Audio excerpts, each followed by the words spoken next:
Welcome to In It to Win It. This is Steve Barton, and thank you for tuning in. And thank you for allowing us to do work that we find meaningful. Thank you for giving us the most valuable commodity you have, your attention. We promise to do our very best to give you a return on it. Today we have our resident uranium expert, Justin Huhn of Uranium Insider. Justin and his team focus exclusively on uranium and the nuclear fuel cycle. Justin, thank you for coming back on the show. It's always good to see you, Steve. How are you? I'm excellent, sir. I've got my uranium attire on. I only wear this tie when we're talking about uranium, so I'm really excited. Got a lot of questions here. How are you doing, sir? I'm doing well. You and I both had a little bout of illness right around the same time, so I'm glad to see that we're both still amongst the living. And yeah, it's been a rip-roaring run for the last 6 weeks, following a pretty rough summer for the equities, especially. So I'm happy to see a number of these developments. It's pretty exciting to me, especially because we haven't seen the physical market move. So that's kind of the last shoe to drop, and that's what's coming, in my opinion. Yeah. Yeah. So we had the WNA conference. Let's go ahead and kind of start out like we always do. Tell us about what you guys do over at Uranium Insider, and what is your guys' macro view of the uranium market today?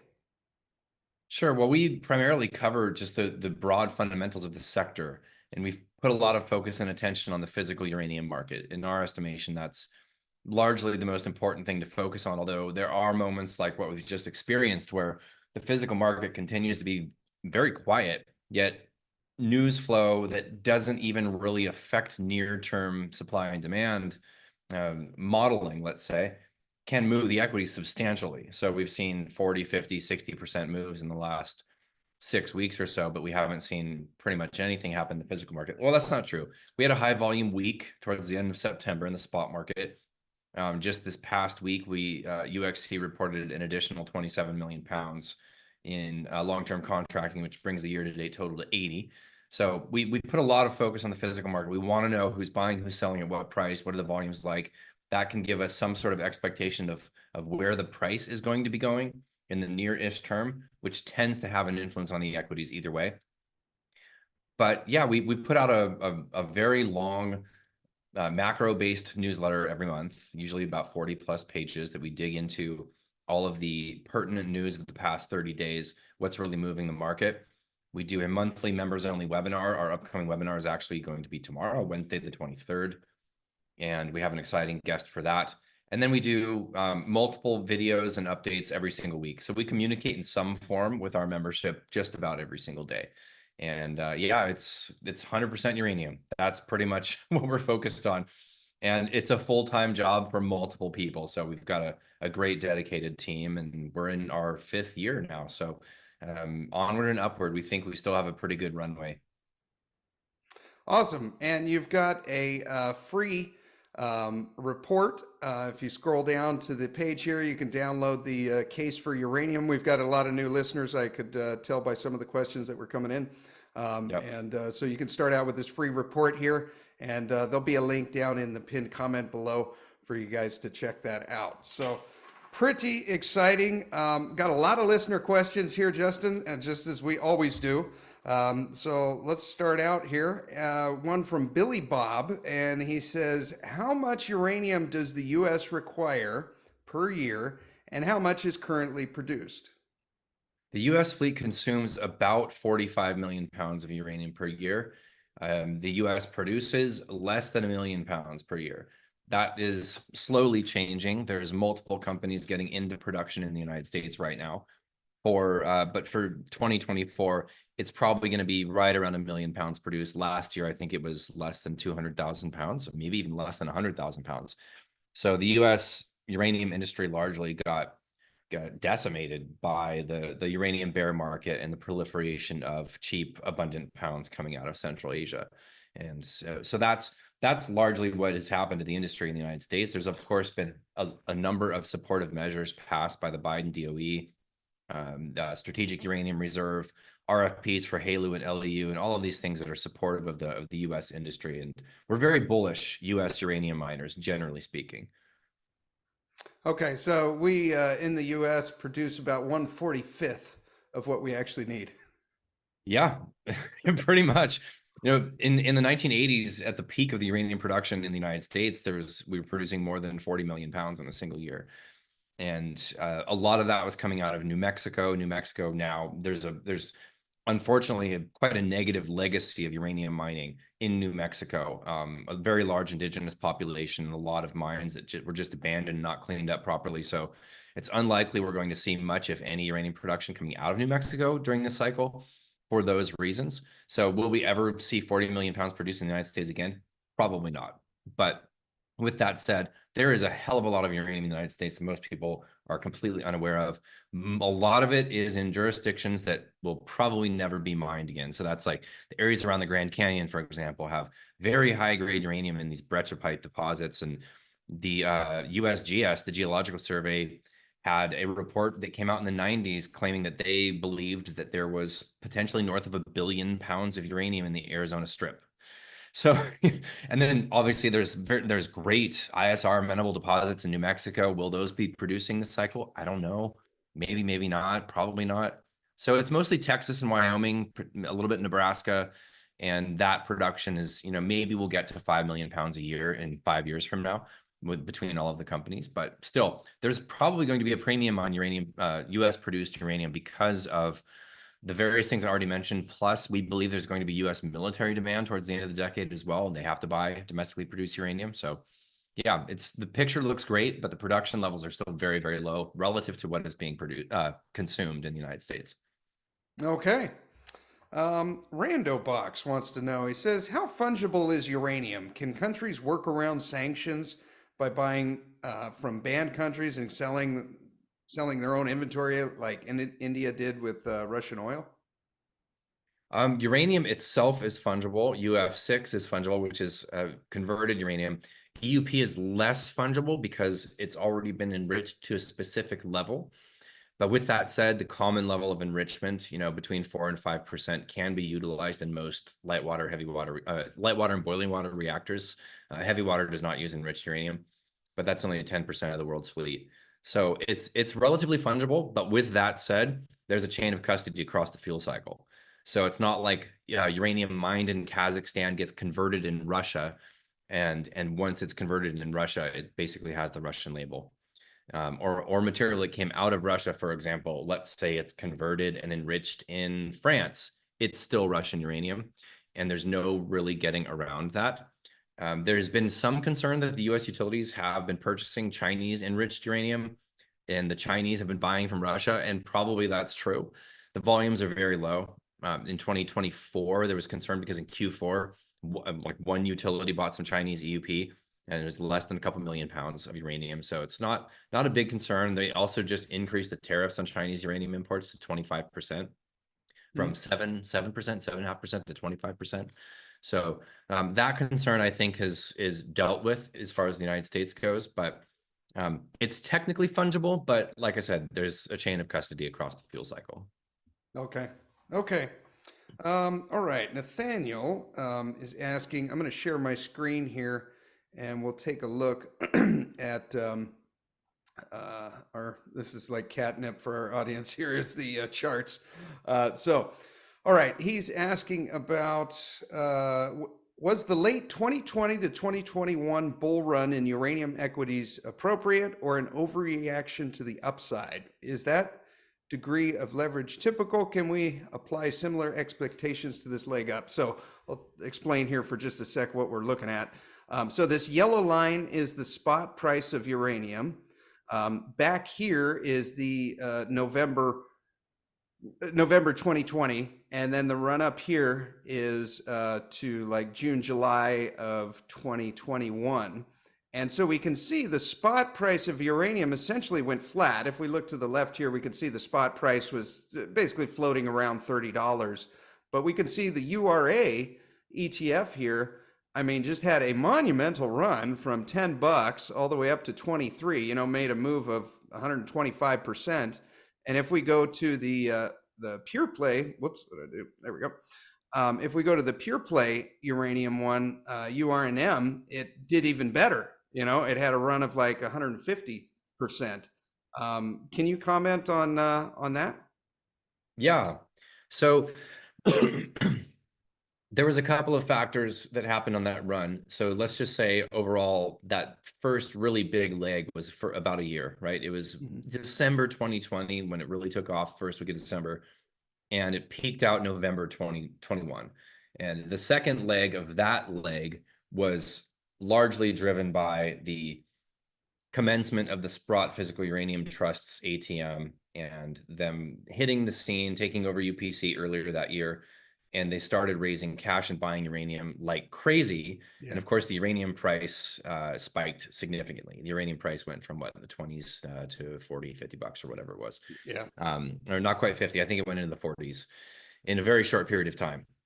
And so that was a big run for spot, and that was a big run for the equities. And this was the advent of a new element that we had never seen in this market. So that was sort of the nitrous that hit the market. That first leg was positioning into arguably what was an extremely undervalued sector.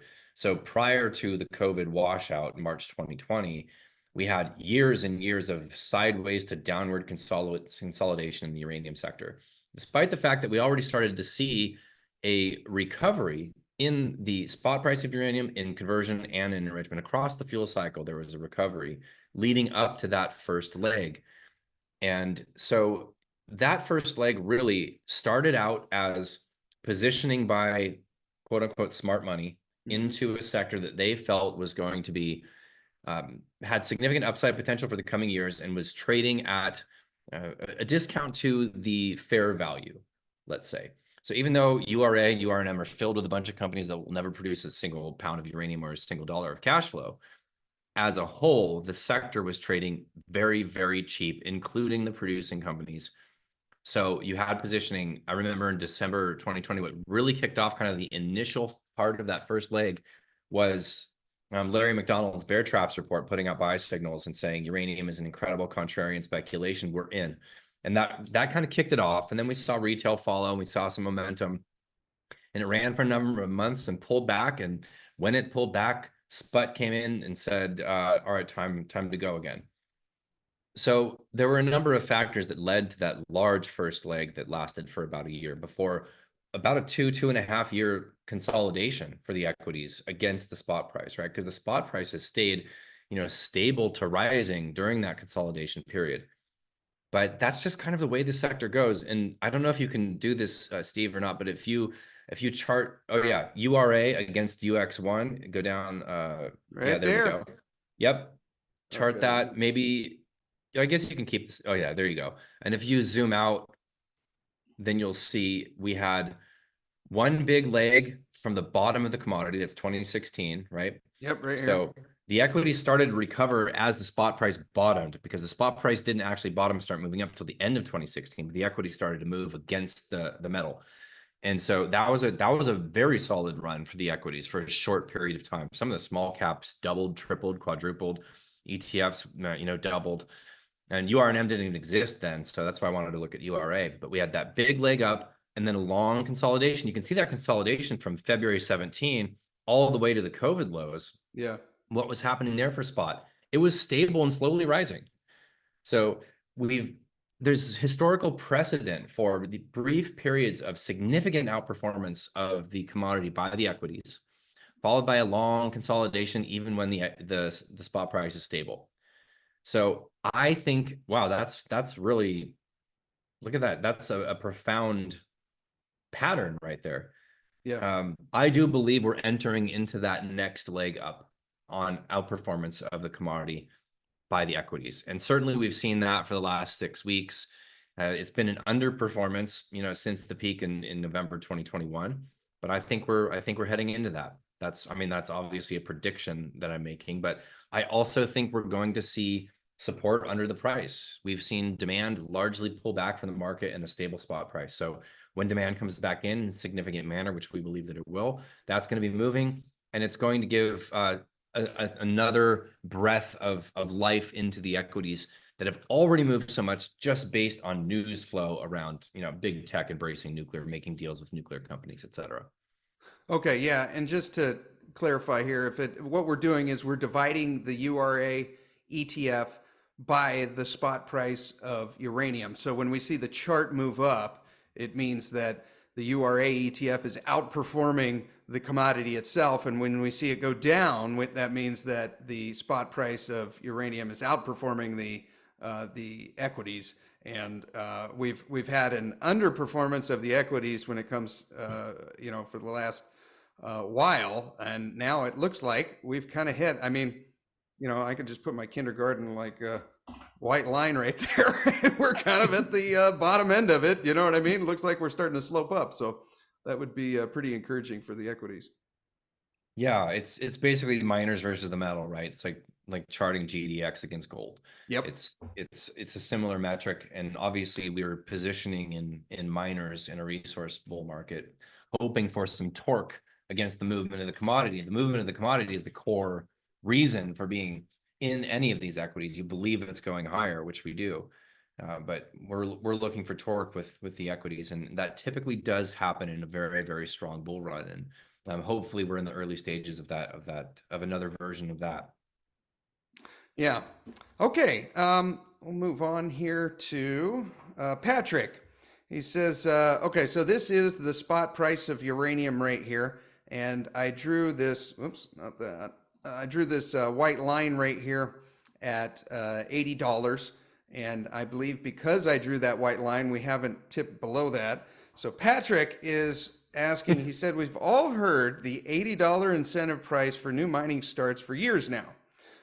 We have had a lot of pretty high inflation. For example, NextGen's CapEx has significantly increased over that time period. If current projects that are economic at $80 are not enough to fill the demand in 2030 and going forward, is there another class of projects that have a higher incentive price?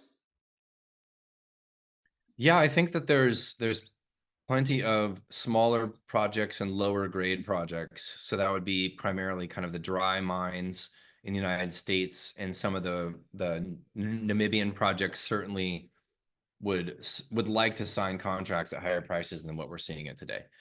So even if you go and look at the feasibility studies from Bannerman or Forces or DPLO, and they plug in a uranium price of 65 or 70 bucks, whatever it might be, that theoretically we're at a high enough price for those projects to come on.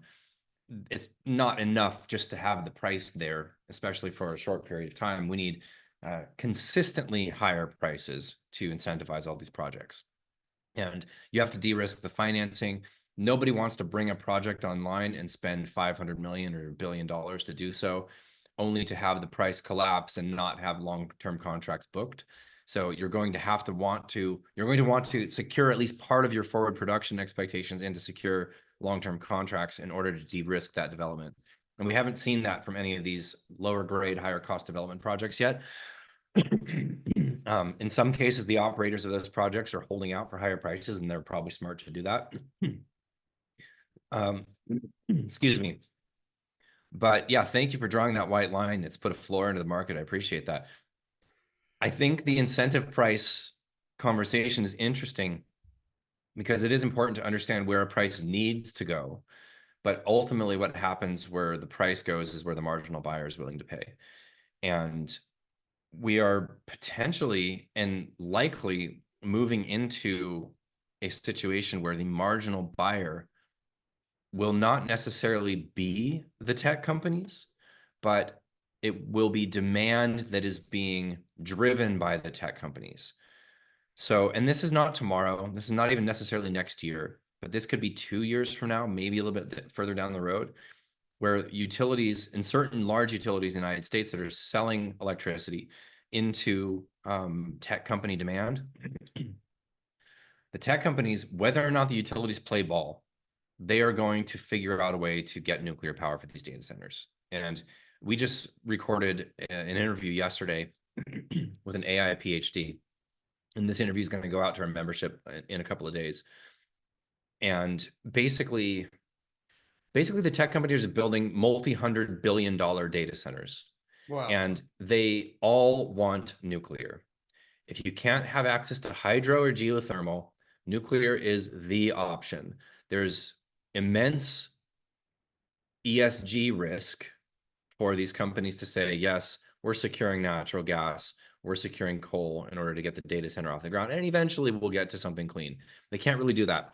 Will the private sector respond to this electricity demand by building out more coal and natural gas? Probably. And can the tech companies just buy from the grid during that period of time? Probably, and they probably will. But there's going to be a squeeze on electricity, and it's already starting. It's already a very sensitive subject. The tech companies are going to get what they want. They have an endless amount of cash. They have very large influence on the government via lobbies, via cash, again, with the cash.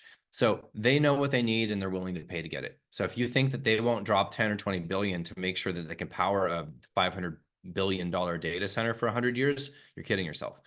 So we think we are going to approach a situation where you have the global nuclear utilities and you have the global supply and demand picture, and you have kind of the status quo of how things have always gone, where uranium supply is always there, but you go through periods where it's getting more expensive briefly, and then it gets cheap for a long time, and then it gets more expensive briefly, and then it's cheap for a long time. And all of the utilities think this is another one of those situations. They all think that the price has spiked and it's stable here at 80 and it's coming back down. We're obviously taking the other side of that bet, as are the producers, as are pretty much anyone who is modeling out supply and demand. So, and so far during this run, let's say from the late 20 teens, we've been right and they have been wrong. However, for the course of their careers, they've been right. Every single time there's been a price spike, supply has come along, and if they just sat it out, they were in a better place to buy a couple short years later. That's been the situation for their 40, 50-year careers. We think, and this is always dangerous to say, but we think this time is different, Steve. Why? We don't know where a major influx of supply is going to come from. So even though the market is bifurcated and the Russian material is complicated in its delivery, let's say, to the West, even though it's only officially sanctioned here in the United States, and despite that sanctioning, U.S. utilities are still getting their Russian uranium. There's belief amongst utilities, certain utilities, not just in the U.S., but generally speaking, that under a certain change in administration, the war will be over and everything will be back to normal in the fuel cycle. And that, of course, is, in my opinion, extremely ill-informed, because the Russians, regardless of who they're selling EUP to, they're short uranium, okay? They're pushing extremely hard to get the Kazakhs to develop Budenovskoye 6 and 7 because they need that material. They have a large export book. They have plenty of conversion and enrichment, not a lot of the yellow stuff to go in the front end of that. So all of that is to say, we believe that the tech companies themselves, or tech company driven demand via the utilities, is going to end up being the marginal buyer. The time frame for that is difficult. It's not next week, could be next year, probably a little bit further down the road. But we think that the tech company demand is going to be dictating the marginal buying, and that's going to be dictating the price. And so there's an interesting graphic that was shared in this conversation with this AI PhD that we spoke with yesterday, coming from data from the WNA, showing that the average cost at $43 uranium is about 43 or 46 cents per kilowatt hour. And so, and you know your bill, your electricity bill, my electricity bill, I'm paying on average 23 cents per kilowatt hour. So this is 0.46 cents is uranium. On that whole, that's on average, okay? In the US, you've got deregulated and regulated markets, a very complicated grid, utilities that are managing not just nuclear, but a bunch of different sources of electricity. It's very complicated and not really fair to simplify it down to this. But if a tech company is driving some of this demand, and the cost for $80 versus $250 uranium makes zero difference to them whatsoever, and if a utility is profiting like crazy and they have to fuel this facility that is feeding into this demand, they're going to do it. They're going to do it. They might not like it, but they're going to do it. So there's still a little bit of headbutting between producers and buyers. We're seeing the term demand grow. Utilities are stepping back into the term market slowly, but it is happening. There is some acceptance of this pricing environment, and the producers are not budging. So historically speaking, Kazatomprom would sell at a slight discount their material to the rest of the market, 4 or 5%. That discount has shrunk. They're basically not selling at a discount. So everybody, Kazatomprom, Orano, the Chinese CNNC and CGN, the Japanese utilities, the traders, BHP, Cameco, Uranium One, like everybody that sells into the term market, they're sticking to their guns. They're not dropping their prices to the utilities that are saying, hey guys, we know what your all-in sustaining cost is. You guys publish it in your financials, okay? Why are you holding us to $80 floors? And they're just like, sign of the times. We went through hell in the 20 teens and you weren't there to support us. So we have to make sure that we can make money when times are good to hold ourselves over when eventually this thing cycles to the downside again. And it will eventually. I think we're many years away from that. But that was, I told you at the beginning of this, I was going to try, before we hit record, I was going to try to do soundbite responses because we got 25 questions and now I'm going on and on. The marginal buyer will dictate the price. So right now, incentive price is probably somewhere between $85 and $110 a pound for pretty much every project on the planet. So we still need to go higher if you believe that we still need all of these projects to eventually come online, which we do, especially if we're going to be in this environment where everybody's building nuclear and everybody wants nuclear, which just seems like that's what's happening. But the price going there, simply arriving at that incentive price, doesn't mean the pounds just magically appear. There's long-term contracts that have to be signed at those prices or higher in sufficient volume to de-risk the development of some of these larger projects.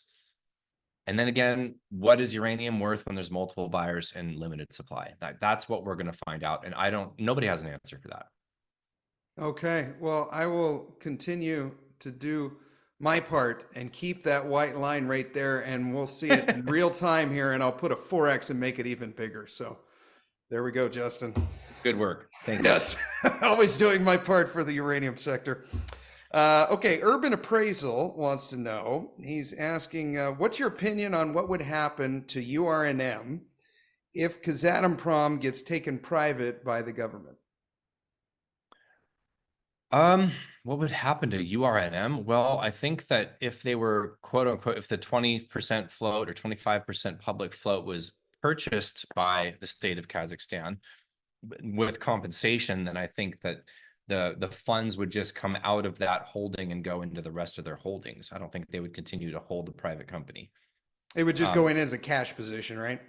And then they would redeploy and that then it would be somehow. reallocated. It would be reallocated into their other holdings. So it would probably be a fantastic event for all of their other holdings, right? Because that would be a significant amount of buying that would have to come into, especially the larger holdings in that ETF. If we're talking nationalization, then the stock goes to zero. I don't expect that's going to happen.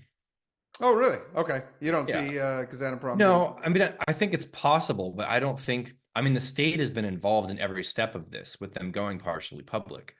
And so I don't think they're just going to screw all of the shareholders and take over the company. I don't really see that happening. They still are 75% state owned, so there's still a very large influence from the state. But I don't see a full-on nationalization. I don't think that's going to happen. I could be wrong, but I doubt it. Okay, cool. All right, uranium enthusiast. He wants to know, I'd like to hear Justin's thoughts about Cameco's exposure to geopolitical risk in Kazakhstan. So he's talking about Inkai, and Cameco's got, I believe it's 40% of that, and Kazatomprom has 60%. I think that's right. Yeah, it's somewhere in the 40th percentile. I think it might be 49, but you could be right with 40%. Okay. They get about 4 to 5 million pounds. Well, let's see. They purchase. It counts as purchases from Cameco. Inkai itself produces north of 8 million pounds, and they usually purchase between 4 and 5 million pounds a year. There's some risk there. Obviously, I think that in the last conference call, you could hear that there was some palpable frustration from the company with what's going on in Kazakhstan. They've had difficulty securing sulfuric acid. You saw that Inkai produced almost 20% less year over year for the first half of the year, which is telling because all of their other projects were basically flat and some of them were up. But they want to revise down the subsoil use agreements in multiple of their projects, not Inkai. But there's issues with a bunch of the deposits. Inkai is generally thought to be, one of the best ISR deposits in the world, if not the best. It's expected to operate at its current production levels for like the next 20 years before it starts to see decline. It's incredibly large, incredibly consistent, rich deposit. So for it to decline 20% year over year is pretty telling. And I don't know. It's very tight-lipped as far as the internal geopolitics that are happening in Kazakhstan with all of their joint venture partners. But if you just look at the numbers, with Inkai down 19 point something percent year over year, and all of these funds being allocated to ramp up production at Buvnovskoye, and the Chinese projects marginally improving production, it looks to me like there's a bifurcation within the country of Kazakhstan. So, and we know that there's difficulty shipping west. It's more expensive. It takes longer. So, and they said in the conference call, Cameco did, that their production now with the higher mineral extraction taxes is in line as far as costs for production with their Saskatchewan projects. So it's not exactly the cheapest producing mine for Cameco any longer, which is a pretty significant statement. Is there risk there? Yeah, of course there's some risk, but it's also a minimal amount of production relative to their entire book. So I don't see a huge company risk for Cameco because they have one project in Kazakhstan. Okay, okay, it's a small percentage of their overall. What about like what happened with Gazprom or Polymetal? I'm thinking. I even had a Russian ETF that the government said that you just can't have that anymore, so it went to shareholder heaven. Could that happen with Kazatomprom? Do you think? Could our own government say you can't invest in that? Do you see that? I mean, that's probably pretty unlikely. It's listed on the London Stock Exchange anyways, so I don't really think so. I mean, you would have to see like full 100% collaboration, I think, between Kazakhstan and Russia. And Kazakhstan is they've done the best job I think they can to say, dude, just leave us out of this, but also we still take orders from you. They're like in this weird middle ground where they're trying to be separate from Russia, but there's obviously still influence there. I don't see any reason why the U.S. or the U.K. would be banning ownership of a Kazakhstan-based stock. No. Okay, all right. Okay, U308 wants to know. Says how many long-term contracts are signed this year? Like I said, they just added 27 million pounds last week, so it's now 80 million pounds year to date, and we've got 2 months left to go. So nothing happens between Christmas and New Year's, so we literally have 2 months to go. So well below replacement rates, but it's good to see a jump. Obviously, those contracts didn't just happen last week. Those were probably months and months and months in the making that finally got inked. And there's plenty of off-market discussions. There's a number of larger RFPs that are both public and private. So there's a lot of term market action that's definitely picking up since the summertime, and that's really good to see. But yeah, 80 million pounds year to date. Okay, and we need 185. For replacement rate, yeah, and we're not going to see that this year. We're not going to hit that number. I mean, I could be wrong, but I'm not expecting it based on 2/3 of the year being very, very quiet. I don't expect there to be an absolute mad rush. If there is, we're going to see an explosion in price, but I'm not expecting it. We'll probably breach 100. Maybe we'll get, if we get to 130 to 150, fantastic end of the year. Okay. And he also follow up. How do you find this information? It's published by UXC. They're a price reporter. It's also published by Trade Tech. Both of these are unfortunately behind a paywall. So I don't know if there's actually a public free source for long-term contracting total numbers year to date. But shameless plug, we put out a physical market report every single week that shows it's an added subscription when you join, but it shows you the last week's spot market volume, the spot market price move, and the term market volume and the term market price move month over month. and we get into the weeds of what's happened in the physical market over that previous week. So we try to stay on top of that. And yeah, the term market, it's heating up a little bit, still well below where it should be in our estimation. Okay. All right, you three, join Uranium Insider and you will find out.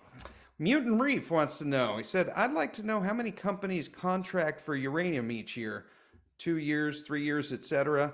And where are they in their cycle for contracting? How many companies contract each year? That's a really good question. Well, I can tell you, let's see, how many deals have been done. Let me just pull that up. Give me a second. Yeah, so year to date, there have been 59 deals done in the long-term contracting market. So, and that is to say that anything that qualifies for delivery beyond 12 months from now is technically long-term market. So 59 deals, does that mean it's 59 different companies? No, not necessarily. I would argue it's probably between 30 and 40 different companies have signed some level of long-term contract.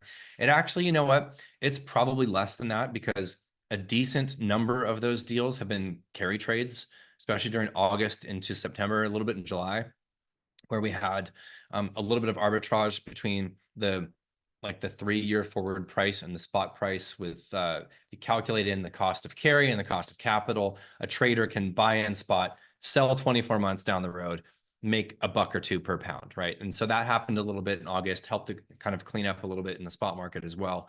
So it's probably more like 30, maybe 25 or 30 different companies that have signed some form of long-term contract this year would be my mildly educated guess on that matter.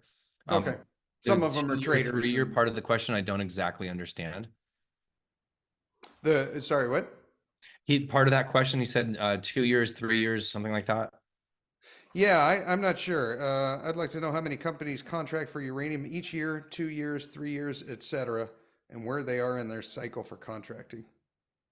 So I'm not sure what he meant by 2 or 3 years out. The companies really, the nuclear utilities, they don't necessarily all operate in the same manner. So for example, I speak with one fuel buyer who's pretty active in the market pretty much all the time. He's buying a little bit of spot here. He's buying a shorter term carry trade here. He's buying a long-term contract for 2035 delivery here. It's kind of all over the place, right? And then there's other utilities that, like, let's say the Koreans, they come in with an RFP once a year, every late September or October. And actually this year they didn't do an RFP. They're making the deal off market directly with producers. But once a year they buy whatever they need to cover their uncovered needs going out 3, 4, 5 years down the road. Other utilities might come in with a really, really large contract at any given point, and then they won't be in the market again for 2 or 3 years. So it's really all over the place. There's no real standard way of doing this, but generally speaking, we do have cycles for these things where you have multiple years where there's higher volumes contracting. Most utilities are active, and we think we're kind of in the early stages of that. So we should see, generally speaking, more kind of like, I don't want to call it herd mentality. I know it's been called that. There are a lot of utilities that generally just follow what the big boys are doing. So when Duke and Dominion and Constellation and EDF, and if they come in, they're buying a lot of uranium, a lot of the smaller utilities will do the same just because that's what they're doing and they think it's time to do it. Okay. Leechbird wants to know, he says, is there currently a bottleneck, or he says, there is currently a bottleneck at the conversion stage of the fuel cycle. When will the availability of uranium rather than conversion likely become the main bottleneck on the fuel cycle? That's a good question. So technically, uranium is kind of the last thing that utilities deal with. So they, especially when there's a shakeup in the fuel cycle, like there has been over the last couple of years, they're going to secure what they need in fabrication, enrichment, and then conversion in that order first, and then buy their uranium last. And so the conversion bottleneck is less of a bottleneck than most people think. It's a bottleneck in that there isn't a lot of excess conversion available that would allow the enrichers to overfeed. So there's not really much, if any, overfeeding going on. I think perhaps Urenco is overfeeding a bit because they do own a lot of conversion and they've contracted for a lot of conversion, let's say. But the underfeeding for Urenco and Orano is over. That's not happening and hasn't been happening for the last 2 years and won't be happening going forward for multiple years. as far as overfeeding goes, that's really not happening. And the main reason why is there's just zero UF6 and spot conversion is limited. With that said, Orano is expanding conversion right now in France. It'll take a couple years to get there, but they're expanding both enrichment and conversion. Urenco is expanding enrichment. Cameco is pretty much at full capacity to Port Hope for conversion. So it's a bottleneck in the sense that there isn't really overfeeding happening because there isn't enough conversion, but it's not a bottleneck in that there just isn't enough conversion and the utilities are not going to be able to get what they need. And it's going to cause a problem for uranium procurement. It's not that big of a bottleneck. When will uranium be a bottleneck? In my estimation, sometime between now and likely the end of the decade, when it's expected that bigger projects will come online, right? So at some point between now and let's say 2029, 2030, we're going to see a moment where we're going to see major contracting levels and insufficient supply in the market. And if there is an actual bottleneck for U3O8, we're going to see the prices absolutely skyrocket. Right now, there's still enough material that utilities can get it. They just have to pay up for it. But that's slowly kind of dwindling. It's a thin market compared to anything that utilities have seen in the last 20, 30 years in their careers. They've never seen a market where you got to scrape together pounds to like, I spoke with a fuel buyer a couple of weeks back. I was like, if I need to buy 2 million pounds right now, I can't. Like, I can't just go in and just buy it. Where I could, 2-3 years ago, wasn't a problem. I've got to scrape 50,000 here and 100,000 there and do it really slowly over multiple months and not disturb the market. This is one utility buying a small amount of uranium. So it's very tight for near-term delivery. If you're buying 2035 supply, there's plenty out there. You just got to pay up for it. So when that bottleneck happens, I would argue it's probably not going to happen in the next year. But that doesn't mean the price isn't going to rise in the next year. We think that it will. But a real bottleneck where we're talking not enough uranium based on the buying pressure that's presently in the market, that'll happen between now and probably 2028 is my estimation. Okay. All right. Towards the end of the decade. All right. You answered David Turver's question earlier about the term market demand. Okay. I heard Centrus is now allowed to take higher grade uranium and rework it down at HALEU levels. Are they taking nuclear bomb grade uranium to convert to HALEU? So another version of what they call it, megatons to megawatts? Yeah, megatons to megawatts, but that was primarily Russian downblended material. And that was like an anti-proliferation type move. It wasn't trying to get HALEU type move. And that ended in 2013. Now, this is very small volumes. It is higher enriched uranium that's held by the US government that Centrus is able to downblend to HALEU. And the only reason they're doing that is because the government is also supporting demonstration projects of 2 small modular reactor designs. TerraPower's Natrium and X Energy's XE100 both need HALEU, and the only source of HALEU is Russia. So it's like, okay, we're putting out all this money to fund these first demonstration projects of these 2 things, and they can't even get the fuel for it. And access to HALEU is one of the reasons why the Natrium reactors expected, first grid connection went from 28, 29 to now like 2030, 2031, is literally because of the fuel availability. So the only reason they're doing this is so that they have that first core load in order to get these demonstration projects off the ground. Okay. Gary Yang, he says China is stocking around 600 million pounds of uranium, enough for 3-year global consumption. Will it sell or dump to the spot market to manipulate the spot price? No, that 600 million number, you have to put that in the context of the growth that China is undergoing right now and the fact that that is total sovereign inventory.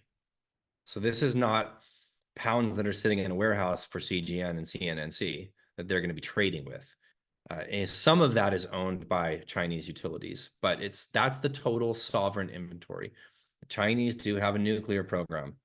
For what it's worth, they've been increasing their nuclear stockpiles on a sovereign basis. And so part of that, these are total commercial inventories. These are not accessible pounds to be sold into the market.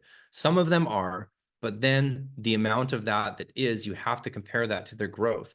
31 reactors are under construction right now in China. 30 freaking one. They don't have a lot of domestic uranium production. Less than 5 million pounds a year they produce in China. Now they're exploring and trying to develop projects in Mongolia that are potentially going to be ISR. That's probably going to work for them. It's probably going to be their best projects, but even that is probably going to be a minimal amount of uranium production relative to what they're going to be consuming. So if they even come close to hitting their goal of 150 gigawatts by 2035, they're not going to be selling any of that. Now, do these Chinese utilities or Chinese companies, CGN, CNNC, do a little bit of trading the uranium? Yes, they do. They trade a little uranium, they trade UF6, they trade UP. They're part of the global marketplace, but this is not inventory that is intended to dump into the market to keep price down. The Chinese are not worried about price. How do we know that? They're the biggest buyers right now, and the price is up 5x.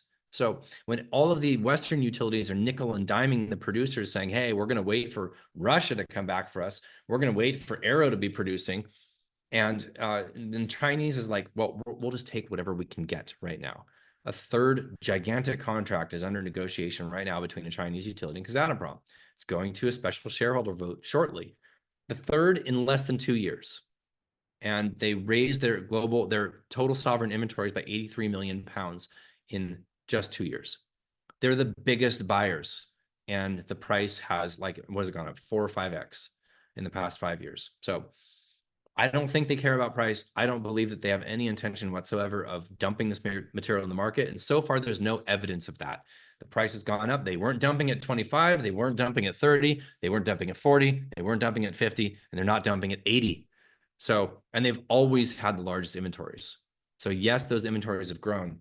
And this is my short answer to this is, in a bull market, what you want to see is utility inventories growing, sovereign inventories growing, producer inventories falling. That's exactly what we're seeing.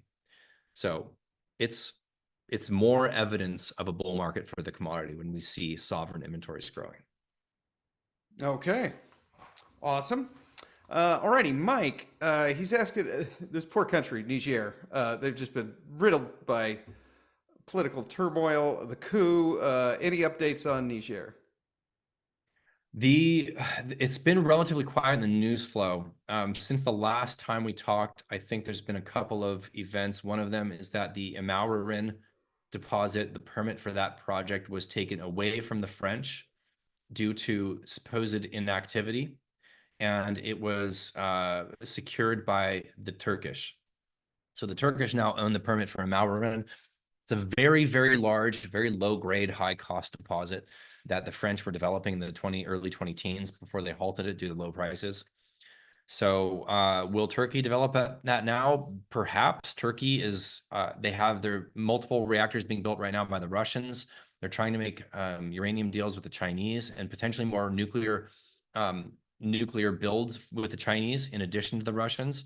So, and the Chinese are well established in Niger. They have an oil pipeline in the country. Relations between Niger and Benin, or was it Benin or Burkina Faso? I apologize, I'm forgetting which one. One of those two countries has recently been improved, which means movements across the border is improving. That's a good sign. As far as Global Atomic is concerned, they are still waiting to see if they have a financing deal coming from the US banks. And we don't know if that gets done. We understand that the banks want to get it done, but they've also been kicking the can down the road for 18 months. So will it get over the line? I don't know. It's a tricky situation there. There was news last month that Niger is potentially selling uranium to Iran. I'm sure that doesn't give the US banks the warm and fuzzies. So it's a complicated situation, but it's clearly probably the most undervalued company in the entire space. It's the best deposit in the entire continent of Africa. It will be a mine. How does it get from here to a mine? I don't know. Global Atomic continues to progress their mine development. Just tricky for them to do it with equity at a much, much lower valuation for the company. Yeah, it's probably either going to be a home run or or not at all. Okay. All right, Clyde wants to know, modular reactors builders might be a good play on uranium. What do you think? Something like Rolls-Royce, or I think they have a small program for that, don't they? Yeah, they do. Rolls-Royce, I actually really like the Rolls-Royce design. I think they are a serious contender for the UK's nuclear small modular reactor contest that they're running essentially right now. They've got 4 companies left that are developers of SMRs. I think they just dropped NuScale from the running of that contest. So they have Rolls-Royce, I think Westinghouse, GE Hitachi, and the French, if I recall correctly. I could be wrong. EDF. So or Orano. Um, the I don't know how much of Rolls-Royce's potential business is going to be small modular reactors compared to everything else that they do, building plane engines and automobiles. So that I don't know. I can't speak to that particular play very clearly. GE Vernova, the stock has absolutely soared. They, of course, don't just build the GE Hitachi BWRX-300 small modular reactor. They also deal in wind power, solar power, natural gas to some extent, geothermal, I think even. So it's like it's a great energy transition stock, probably to hold for the next 20 years. The other like pure play SMR stocks that you can actually buy, Oklo, NuScale, and Nano Energy. Now, interestingly enough, NuScale has a couple of deals, one in Africa and one in Romania, but none of the deals in North America have come to any of these companies. So it's interesting to see the deals being done recently with Kairos Power and with X Energy, not with these other plays. So, but those are your only options if you want to own pure play small modular reactors. There will be many more publicly traded small modular reactor companies going forward. And it's a very interesting space because I think what's going to happen is there's going to be much more, especially in the United States, but I think to speak generally, much more adoption of 1 or 2 designs by pretty much everyone. Once we can see that the first ones are built and we can gauge the actual cost of getting that done, then we're going to have, we can go nth of a kind on those reactors instead of first of a kind risk with this random design or that random design. And I'm not saying by any means that Kairos or X Energy are random, not at all. X Energy is being supported by the DOE. I think they've got a fantastic design, especially when it comes to industrial heat and steam. But it's going to be a really exciting space to watch for the future, 100%. So keep your eye on all of that. But the SMR stocks are absolute bubbles right now. They turned into meme stocks. I would be fading that. I would not be chasing these at all. This mania will come back down, and surely there will be better entries for all of these stocks, most likely, if reality has anything to do with it. They're like tech stocks right now. Exactly. Yeah. Yeah. Yeah. Yeah, I get at least 3 emails a week on SMR.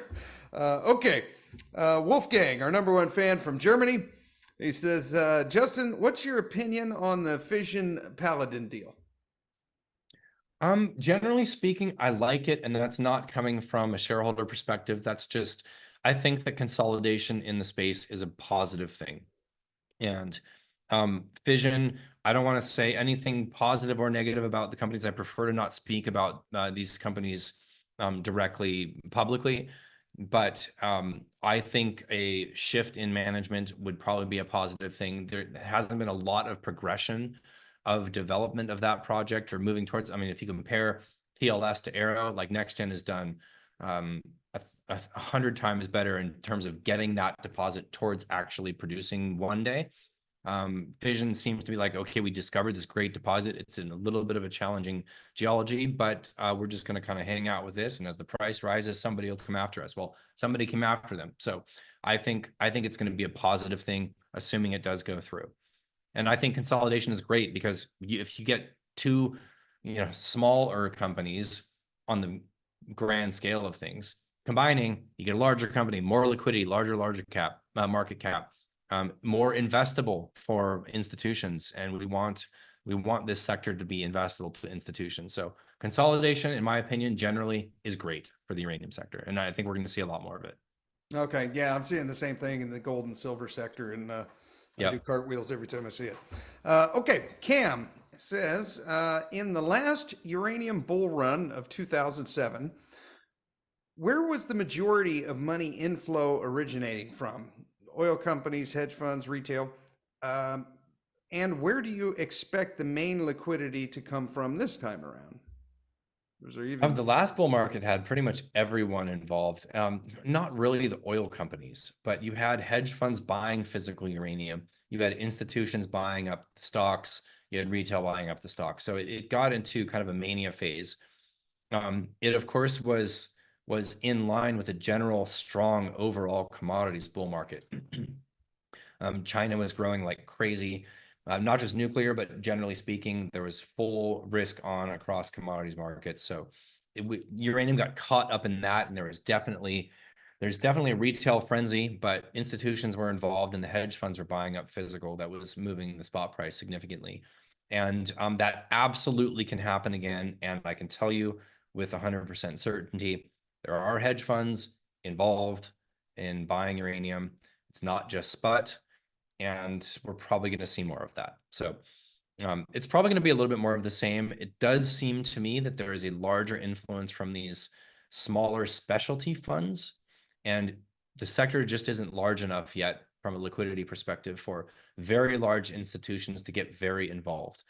But that will happen. That will happen over time as the sector grows. Liquidity, size begets size, and I think we'll see an involvement. We tend to see retail participate more in the FOMO buying towards the top of a intra-cycle high, and momentum selling towards the bottom of the intra-cycle lows. So retail tends to sell to institutions at the lows. Institutions tend to sell to retail at the highs. This is not unique to uranium. It's just kind of how it goes. So they're all involved. Oil company involvement, that's, if they were smart, if they were smart, they would get involved, because we have seen oil companies for ESG purposes get involved in wind power and solar power. And it definitely could happen. There is historical precedent, not in the previous run, but going back into the 60s, 70s, 80s, there was oil company involvement in uranium. Absolutely. okay? Okay. What's the market cap of the uranium sector right now? Do you know offhand? Oh gosh, off the top of my head, I think it's somewhere maybe 70 to 80 billion. Okay, so we're Yeah. climbing. All It's right. climbing. Yeah. Yep. Yeah, I feel like a year ago before we had this last run, we were at like 40 or 45 or something. So we're Yep. moving. Yep. And Maybe you it's a have good to thing now. consider also like the market caps have been growing due to share issuance from a lot of the companies. The producers not as much, but share issuance from the developing companies. So even though the stock prices are not up as much as the market cap is, it's still, we're seeing growth across. Yeah. Okay, cool. That's what we want to see. Okay, Steve is asking, is spent nuclear fuel being reprocessed anywhere now? And if so, do you think it'll eventually happen across the globe? I think that it's going to be a growing trend as time goes on. It is being done right now in France. They have something called mixed oxide fuel, or MOX fuel. And what they do is they reprocess spent fuel. They extract plutonium from the spent fuel, the plutonium that is created by the nuclear reaction, and they add that plutonium, which is fissile, to some fresh uranium. So even the recycled uranium has some element of fresh, let's say virgin material, but it's an expensive process. It's primarily only the French that do it. I don't have the numbers off the top of my head, but it displaces, 5, maybe 10 million pounds of uranium purchasing in France. And the Japanese are building a MOX facility, so they want to get into the reprocessing. The reason it isn't done more commonly and more widespread is it's a very complicated and relatively dangerous physical chemical process that takes an enormous amount of specialization in that process. You have to build that specialty facility dealing with plutonium, so it's highly sensitive. So it's much safer and cheaper just to stuff it in a can for eternity and buy some fresh stuff, which is what 99% of the world is doing. With that said, there's a number of advanced reactor designs that do incorporate utilizing and recycling spent fuel. So I think it's going to be a growing trend, and on a long enough timeline, probably beyond my lifespan, if we see nuclear grow substantially, we're going to have to see solutions for reusing fuel. And there's so much potential energy still that's held in spent fuel that's being stored all over the world. So that'll be used on some time frame. It's not really all that relevant for the next, let's say, 3 to 5 years, or the time frame we see for the investment of this.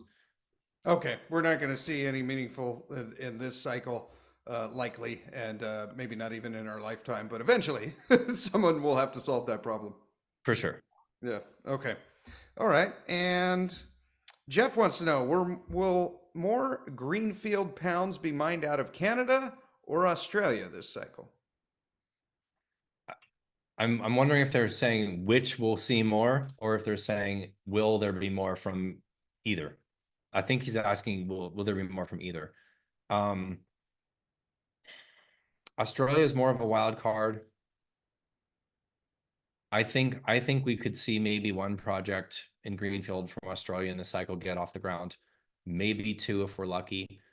In Canada, definitely. I think we're going to see eventually both Denison and NextGen produce in this cycle, from Arrow and Phoenix, and potentially others. Potentially others. I think Orano, who's having troubles in Niger and is growing their enrichment conversion, needs to shore up their uranium, and I think they're going to do that potentially with some M&A. I believe that they are going to do that in the Athabasca because that's where they're currently operating largely. They are mining the McLean Lake deposit using Sabre technology, and that'll be about 500,000 pounds a year starting next year, running that through the McLean Lake mill. And I think there are a number of very exciting, shallower, higher grade deposits that are ripe to be exploited with Sabre technology in the Athabasca that will take some form of joint venture or takeover on behalf of Orano. So that's my prediction of M&A in Canada, in the Athabasca.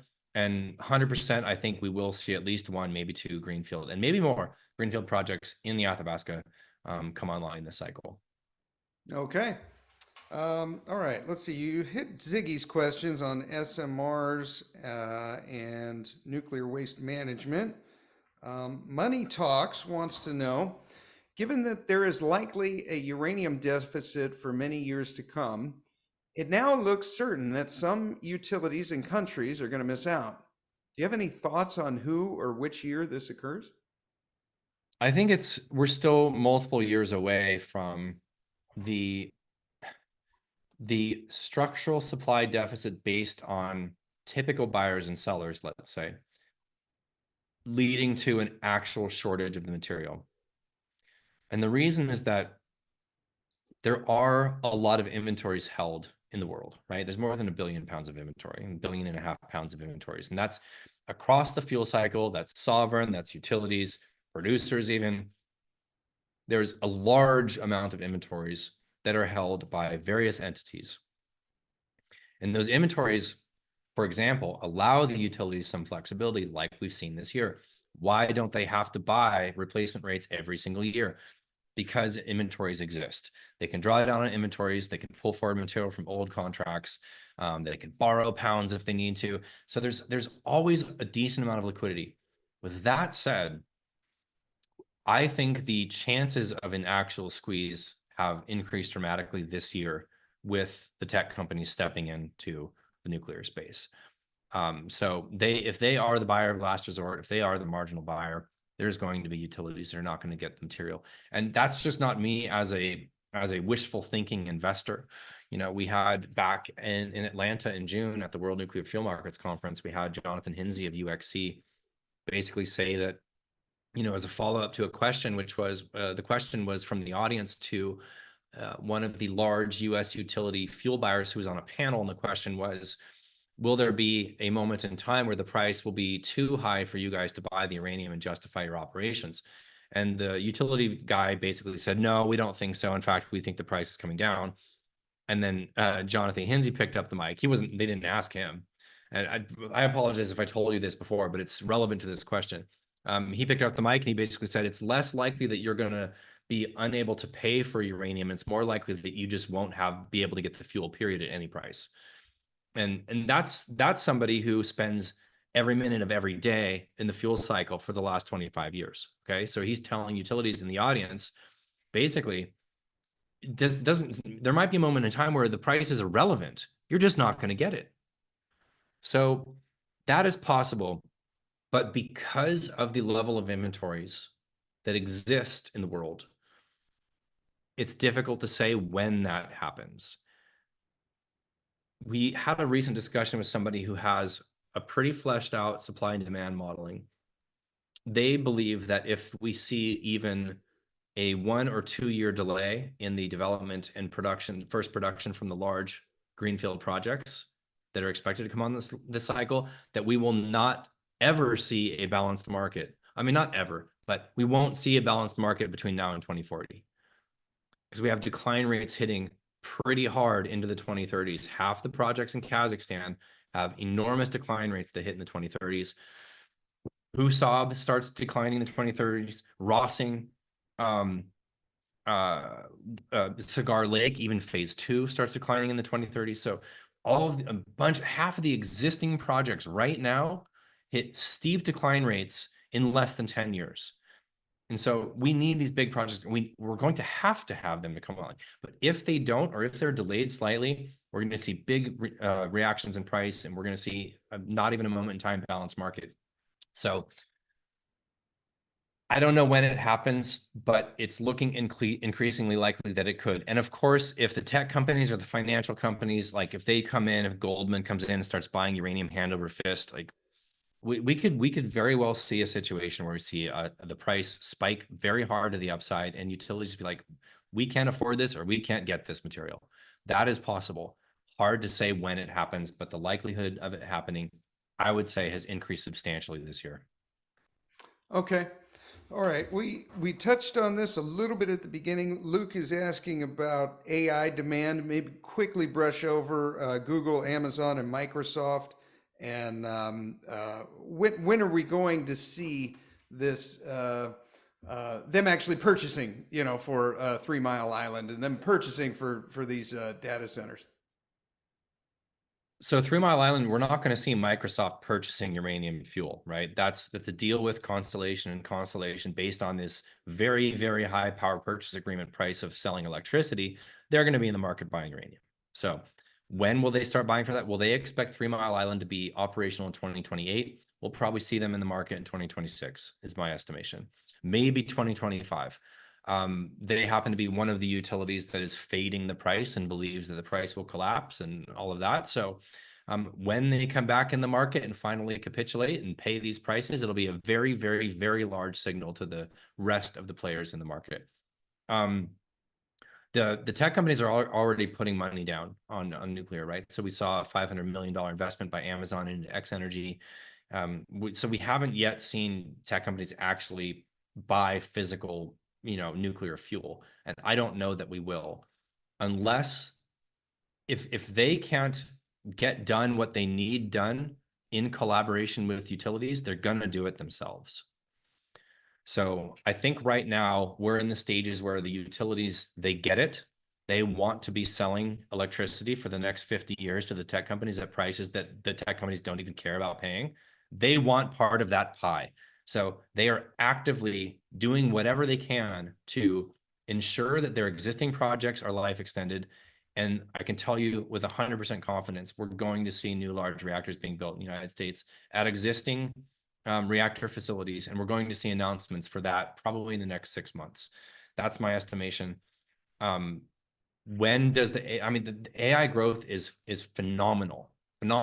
Sam Altman, who is the head of OpenAI, is currently lobbying Washington, D.C. to build 35 gigawatts of data centers. 35 gigawatts, or 30 large reactors worth of data centers. And the industry believes, the people that are on the inside of this believe, not the investment in uranium, the AI insiders, let's say, they believe that we are going to see a $1 trillion data center by 2030. Wow. This is growing. Long story short, incremental improvements in these large language learning models of AI like ChatGPT, the next version of ChatGPT is going to be a little bit better than the previous. These incremental improvements are requiring exponential demand on electricity. Okay. How many? I think that I recently had a guest on who's an expert in oil and gas and energy, and he studies uranium and coal to a lesser degree. But uh, he was basically saying that the easiest one here to do is to restart um, reactors that have been, shut down, like 3 Mile Yeah. Island. Yeah. How many more of those do we have on the books that can feasibly be restarted before we have to start building new ones? The primary restarts that could happen in the United States are Palisades, which is already in the works. It should be operational a year from now. Duane Arnold is a smaller reactor in Iowa. Nextera operates that. They are looking into restarting that. Diablo Canyon, excuse me, not Diablo Canyon, Indian Point technically could be, but it won't because it's New York. They are looking at the VC Summer plant in South Carolina. It's the AP1000. This is being built largely in conjunction with Vogtle 3 and 4, but they halted production due to the issues that Westinghouse is going through, cost overruns, schedule overruns. A lot of similar problems that were happening at Vogtle happened at VC Summer, but they didn't push through at VC Summer. They just canceled it, and it was a terrible experience for South Carolina. They are talking about restarting the construction of that project. And I think it could happen. It has a chance of happening. So that's the US. Not many more other idled reactors, shuttered reactors can come back. In fact, I don't think there are any beyond the ones I just mentioned. Japan, however, they've got a couple dozen that could be restarted still. And I think there's 13 in the pipeline at various stages of restart. So we already heard just last week, Amazon poking around Japan, considering building data centers next to reactors that could be restarted in Japan. And then, of course, the big obvious one. And they also are a data center growth jurisdiction, Germany. They've got 8 or 9 reactors that can come back online. I think if they have a shift in political leadership in the next election, which it's looking likely they will, we're going to see some restarts in Germany, which would be quite the signal. So that's kind of it. There was a reactor development project, construction project in the Philippines decades ago that was halted. They're sniffing around, looking at possibly bringing that back and resuming construction there. An idled construction project in Korea turned around a couple of years ago with a change in administration that's currently back under construction. But there's not many more shut down reactors in places where there's data center growth that can be restarted. So that's kind of the low-hanging fruit for the tech companies, especially in the US. Beyond that, it's going to be new nuclear. Okay. Quickly going back to the AI data, um, do you think some of the run up here has been more news related? Because, like you said, Constellation hasn't actually bought any uranium for 3 Mile Island yet, and they're probably not for another year or two. Do you think some of this run up is majority news related, or has there been some other thing around that? It's absolutely news related. Yep. Okay. It's absolutely. It's a sea change for the industry to see the tech companies backing and to see the banks, right? So that was the other piece of big news. And honestly, that news is just as big as the tech companies being behind nuclear, is seeing $14 trillion in AUM between these very, very large global institutions saying, we're here for it. We're ready. Let's do it. Let's build nuclear. Yeah. Because if you had asked career nuclear people, will we ever build another reactor in the United States, that 6 months ago, they would have said, no, the banks won't touch it. And the banks are like, boop, we're touching it. So happy to see that. That's a big, big change. And of course, all of the tech company and AI deals with nuclear utilities in the United States is a big deal, and the SMR companies as well. But yeah, it's all news flow. We haven't seen the spot price is up, what, $3 in the last 6 weeks, which is not nothing, but it's not coming from a large influx in buying interest. It's just people are holding on to their pounds, a little bit of buying interest is stepping in, but it's not quite like last year yet. And I think we're going to see another high volume move in the physical market before this seasonal move is over. Okay. I want to share my screen with one last little chart here. And this is from URBull on Twitter.